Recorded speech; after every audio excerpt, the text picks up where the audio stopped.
काली shirt पहने हुए लड़का, आंखों में काजल, माथे पर अलग तरह का टीका, कंधे पर पंछा या कहीं गमछा, और एक नाम, दुर्लभ कश्यप।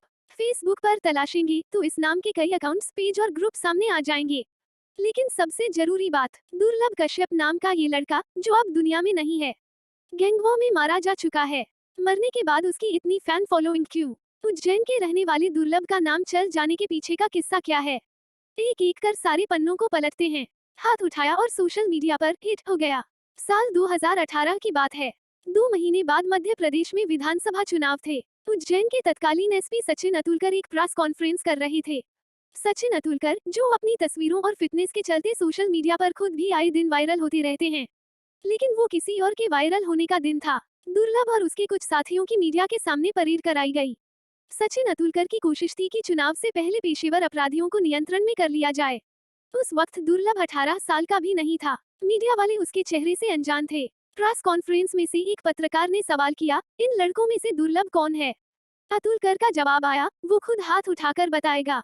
फिर फटी शर्ट वाले दुर्लभ ने बहुत अलग अंदाज में अपना हाथ ऊपर उठाया। ये वीडियो सोशल मीडिया पर वायरल हो गया। ये वही वक्त था जिसके साथ दुर्लभ सोशल मीडिया पर लोगों के बीच पहचान हासिल करने में सफल हो गया। दुर्लभ और उसकी गैंग के साथियों को राष्ट्रीय सुरक्षा कानून यानी एनएसए के तहत सूबे की अलग अलग जेलों में भेज दिया गया। दुर्लभ को शुरुआत में जबलपुर जेल भेजा गया। उस वक्त वह नाबालिग था। बालिग होने में कुछ महीने बचे थे। दुर्लभ ने इस बात का फायदा उठाया। पुलिस एक्शन के खिलाफ जबलपुर हाई कोर्ट में अपील कर दी। अप्रैल 2019 में हाई कोर्ट ने दुर्लभ के पक्ष में फैसला देते हुए उसे बाल सुधार गृह भेजने का आदेश दिया। 2017 में पहला मुकदमा और 2018 में पहली हत्या का मुकदमा। 2019 की बात है। विशेष सुधार गृह से निकलकर दुर्लभ और उसके कुछ दोस्तों ने इंदौर में एक फ्लैट किराए पर ले लिया था। दुर्लभ का एक दोस्त था, नाम था राजदीप मंडलोई। उसके मुताबिक अब तक दुर्लभ काफी बदल चुका था। नशा करना लगभग बंद कर चुका था। अपना बिजनेस शुरू करने की प्लानिंग कर रहा था। लेकिन कुछ महीनों बाद लॉकडाउन लग गया। फिर सभी को उज्जैन लौटना पड़ा। सितंबर 2020 में लॉकडाउन खुल गया। नाइट कर्फ्यू जारी था। इसी महीने की 6-7 तारीख को दुर्लभ ने अपने साथियों को अपने घर बुलाया खाने के लिए। खाने पीने के बीच उसके दोस्तों की सिगरेट खत्म हो गई। रात में चलने वाले चाय के ठेहे भी बंद हो चुके थे। इसी बीच दुर्लभ का एक दोस्त बोला कि मैं हिलावाड़ी इलाके से आ रहा हूँ। वहाँ एक चाय की दुकान रात भर खुली रहती है। बस दुर्लभ और उसके साथी बाइक पर सवार होकर हिलावाड़ी निकल लिए। हिलावाड़ी उज्जैन का वो इलाका है जहाँ हिला मुस्लिम समुदाय के लोग बड़ी संख्या में रहते हैं।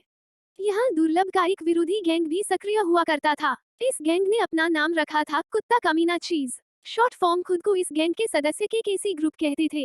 इस गैंग का लीडर था रमीज। हिलावाड़ी की जिस दुकान में दुर्लभ अपने दोस्तों के साथ चाय पीने गया, उसका मालिक था अमन उर्फ भूरा, रमीज का भाई भूरा। दुर्लभ इन दिनों तक कुख्यात हो चुका था। भूरा ने दुर्लभ को पहचान लिया। इसके बाद दुर्लभ और विरोधी गैंग के बीच झड़प हुई। कुछ घंटों बाद जब पुलिस मौके पर पहुंची तो यहाँ दुर्लभ की अधनंगी लाश मिली।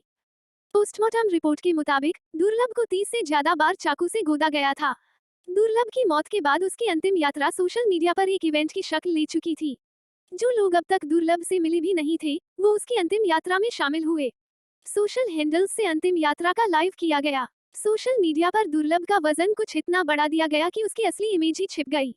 उज्जैन के जीवाजीगंज थाने के अधीक्षक गगन बादल कहते हैं, वो एक सामान्य अपराधी था। आप उस पर लगे मुकदमे देख लीजिए, ज्यादातर चाकूबाजी और मारपीट के हैं। लेकिन सोशल मीडिया ने उसे गैंगस्टर बना दिया।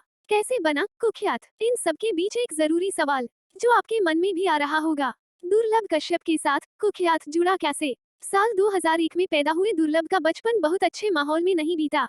दुर्लभ के पिता मनोज कश्यप और मां के बीच संबंध ठीक नहीं थे।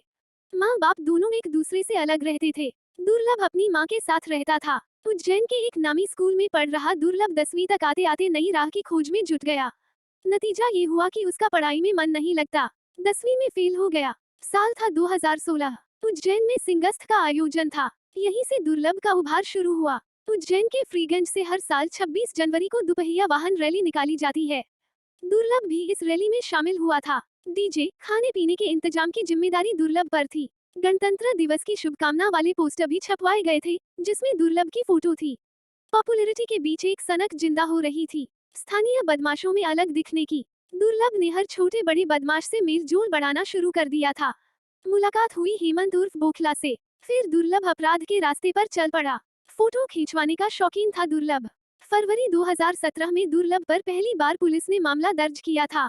तब दुर्लभ ने अपने साथियों के साथ मिलकर 18 साल के एक लड़के पर चाकू से हमला किया था।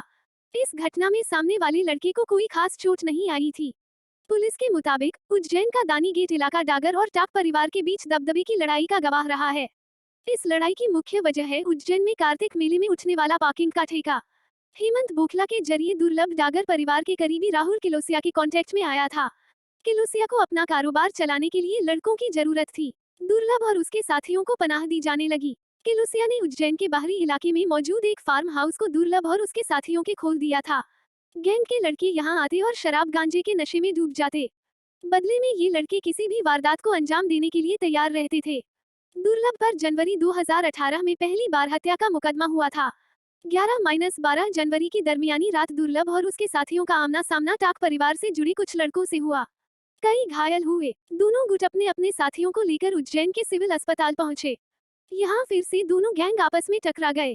दुर्लभ गैंग के लड़कों ने अर्पित उर्फ कान्हा पर चाकू से हमला किया। 13 जनवरी को उसकी मौत हो गई। इस मामले में दुर्लभ और उसके साथियों को आरोपी बनाया गया। दुर्लभ और उसका साथी राजदीप उस वक्त नाबालिग थे, जिसकी वजह से उन्हें उज्जैन के बाल सुधार गृह भेज दिया गया। 4 महीने काटने के बाद दोनों को इस केस में जमानत मिल गई। दुर्लभ का साथी रह चुका एक लड़का बताता है, दुर्लभ को फोटो खींचवाने का बहुत शौक था। वो उज्जैन के अलग अलग पेशेवर फोटोग्राफर से अपनी फोटो खींचवाता था। दुर्लभ और उसके साथी दानी गेट इलाके में उस जगह बैठा करते थे जहां दाह संस्कार किया जाता था। दाह संस्कार करने वाले कुछ लोग काला पंछा यानी गमछा कंधे पर डाला करते थे। वजनी दिखने के लिए इस गैंग के लोगों ने भी गमछा डालना शुरू किया। पंछा और टीका दुर्लभ गैंग की पहचान बन गया। मध्य प्रदेश के सागर में 60 साल के शिव कुमार दुबे, 57 साल के कल्याण लोधी, मंगल अहिरवार की सिर कुचलकर हत्या की गई। अगले दिन सोनू वर्मा नाम के युवक का भी मर्डर हो गया। एक बात कॉमन थी, ये सभी चौकीदार थे। कत्ल में एक नाम खुला, 19 साल के शिव प्रसाद धुर्वे का। उसे भोपाल के कोहे फिजा इलाके के बस स्टैंड से अरेस्ट किया गया। शिव प्रसाद धुर्वे ने जो नाम लिया वो सुन पुलिस चौंक गई। उसने बताया, दुर्लभ कश्यप की तरह मशहूर होना चाहता था। गिरफ्तारी के दौरान धुर्वे पुलिस से हंसते हुए बोला, एक और को निपटा दिया। काम के वक्त सोना मुझे पसंद नहीं। जितने भी चौकीदारों की हत्या की गई वे सब काम के वक्त सो रहे थे। दुर्लभ गैंग का एक और सदस्य चयन बोहरा 14 जुलाई 2022 को इंस्टाग्राम पर लाइव देखा गया। चयन और उसके साथी पार्टी कर रहे थे। इस पार्टी से 2 रोज पहले ही चयन और उसके एक साथी ने इंदौर में अनिल दीक्षित नाम के एक हिस्ट्री शीटर पर गोलियां दागी थी। जिस रोज चयन इंस्टाग्राम पर लाइव था, उसी दिन अनिल की मौत हुई। चयन ने इस वारदात को अंजाम देने से पहले इंस्टाग्राम पर ऐलान तक किया था। पुलिस ने इन पर 30,000 रुपए का इनाम घोषित किया। दोनों को 10 दिनों के भीतर अरेस्ट किया गया। पुलिस दावा करती है कि दुर्लभ कश्यप मर चुका है, लेकिन कई राज्यों में उसके नाम की मौजूदगी सुनाई देती है। आज भी सुदूर हत्या की घटनाओं में दुर्लभ का नाम आता है। उज्जैन से 500 किलोमीटर दूर महाराष्ट्र का औरंगाबाद।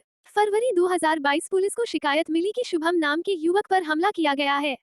शुभम के पिता मंगटे अपने घर से कुछ ही दूरी पर किराने की दुकान चलाते हैं। 6 फरवरी रात का वक्त, कुछ लड़कों ने मंगटे से सिगरेट देने को कहा। मंगटे बोले कि आधी रात का वक्त हो गया है और अब दुकान बंद कर रहे हैं। ये सुन सिगरेट मांग रहे युवकों ने लोहे की रॉड और धारदार हथियार से मंगटे और उनके 22 साल के बेटे शुभम पर लोहे की रॉड से हमला कर दिया। शुभम पर हमला करने वाले लड़कों ने खुद को दुर्लभ कश्यप गैंग का बताया। जानकारी इस बात की भी मिली कि इस गैंग के लोग दुकानदारों से मुफ्त सामान लेते हैं और आने जाने वाले लोगों को परेशान करते हैं। दिलचस्प यह है कि दुर्लभ अपनी जिंदगी में कभी औरंगाबाद नहीं आया। फिर ये गैंग खुद को दुर्लभ के साथ कैसे जोड़ रहे हैं? वहीं एसपी उज्जैन सत्येंद्र कुमार शुक्ला कहते हैं, दुर्लभ कश्यप गैंग अब खत्म हो चुकी है। मेरा नौजवान पीढ़ी से बस यही कहना है कि अगर वह सोशल मीडिया के जरिए दुर्लभ से प्रभावित है तो उसका अंजाम भी देख लें।